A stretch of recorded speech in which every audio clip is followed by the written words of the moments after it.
আসসালামু আলাইকুম রহমতুল্লাহি ওয়া বারাকাতুহু। আমরা দেখতে পাচ্ছিলাম সালেহ আহমদ স্পোর্টস একাডেমির সকল প্লেয়ারবৃন্দ এবং আমরা দেখছিলাম সালেহ আহমদ স্পোর্টসের যারা পক্ষে আসছিলেন মাঠে বর্তমান চেয়ারম্যান জনাব আব্দুল বাসিত সুজন সহ আরও আমরা দেখছিলাম বর্তমান মেম্বার যিনি জনাব সবুজ আহমেদ শুভ এবং জামলাবাজ গ্রামের আরেকজন আমরা দেখতে পাচ্ছি মহসিন সম্ভবত এবং আমরা দেখছিলাম ইয়নো মহোদয় কিন্তু আসছেন মাঠের দিকে।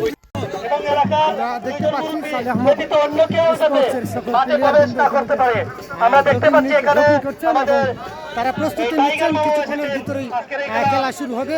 আমরা প্লেয়ারদের নাম যাদের জানা আছে আমরা বলার চেষ্টা করবো ইনশাল্লাহ। আমরা কাগজে কলমেও লিখে নেওয়ার চেষ্টা করব তাদের নাম বলে দেওয়ার জন্য।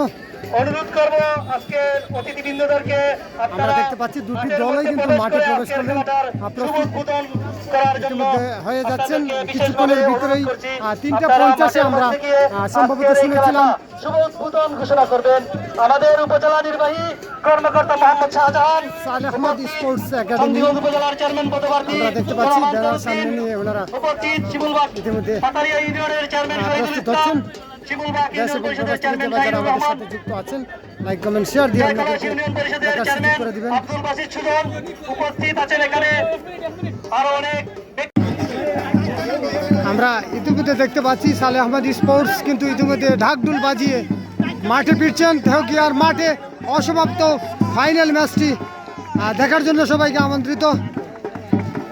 আমরা দেখতে পাচ্ছিলাম সালেহ আহমদ স্পোর্টস অত্যন্ত ঝাঁকজমকভাবে কিন্তু ওনারা মাঠে ফিরছেন।